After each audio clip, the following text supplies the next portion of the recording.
Continua il viaggio di Cristiano Luzzago nell'epopea della carrozzeria Touring. La Lancia Flaminia 3C GT Coupé sarà la protagonista di oggi.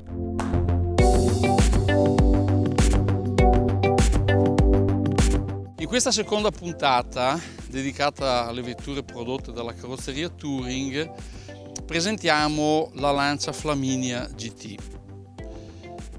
Lancia non si rivolgeva alla carrozzeria Touring da molti anni, solo qualche esemplare di Aprilia e comunque in tutto il periodo bellico e nell'immediato periodo post bellico non ci fu un effettivo rapporto di collaborazione fra Lancia e carrozzeria Touring.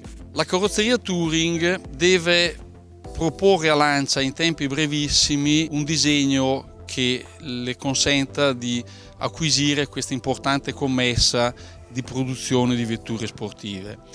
In brevissimo tempo il progetto viene sviluppato dall'ingegnere Anderloni e viene presentato a Lancia, la quale accetta questo stile che è inconfondibile. La Flaminia, come le Maserati che abbiamo visto nella puntata precedente e l'Alfa 2006 che vedremo nella prossima puntata, venivano quasi sempre fornite alla casa automobilistica prive di tutta la componentistica meccanica, quindi scocca e interni completamente finiti, però le vetture venivano trasportate, ritirate dalle medesime case automobilistiche con i propri mezzi per essere poi assemblate meccanicamente, ognuna nel proprio stabilimento d'origine. Nel produrre questa vettura si ispira in realtà ad un prototipo che era già stato elaborato e mai andato in produzione per l'Alfa Romeo, che era la cosiddetta Prajo. Infatti ci sono parecchi particolari che assomigliano a questo modello. Comunque è diversa perché ovviamente non poteva essere la medesima vettura e ha delle connotazioni stilistiche particolarmente interessanti che la contraddistinguono da qualunque vettura del periodo.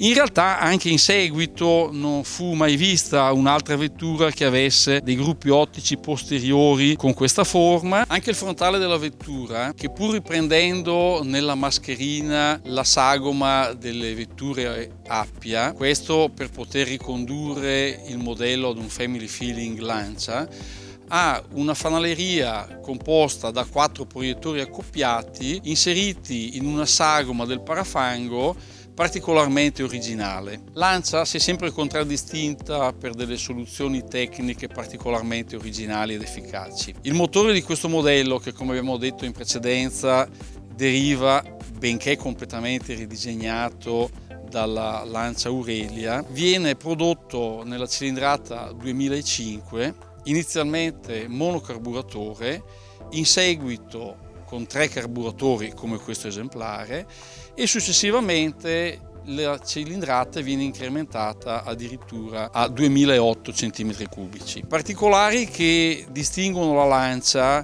nei radiatori sono le famose tapparelle che si aprono e si chiudono con un termostato che le aziona aumentando o diminuendo la temperatura. L'interno della Flaminia Touring ha un design particolarmente pulito, essenziale, ma al tempo stesso dotato di tutte le strumentazioni necessarie e di tutti i comandi per poter azionare in modo comodo i dispositivi della vettura. L'interno della Flaminia ha un design molto essenziale, minimalista direi quasi. Sia la plancia cruscotto che i sedili e tutto l'interno hanno un design che è veramente dalle linee pure e potrebbe quasi sembrare scarno o scomodo. In realtà è del massimo comfort, come si addice a una vettura di questo prestigio.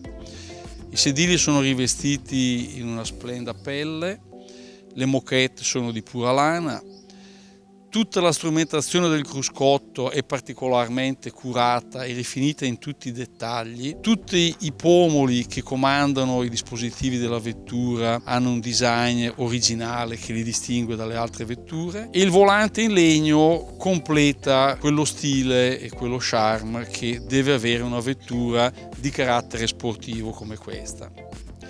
In seguito alla Flaminia Coupé fu prodotta anche la Flaminia convertibile. Anche questa che all'epoca era assolutamente una vettura che si distingueva da tutto quello che era il panorama di vetture in produzione all'epoca.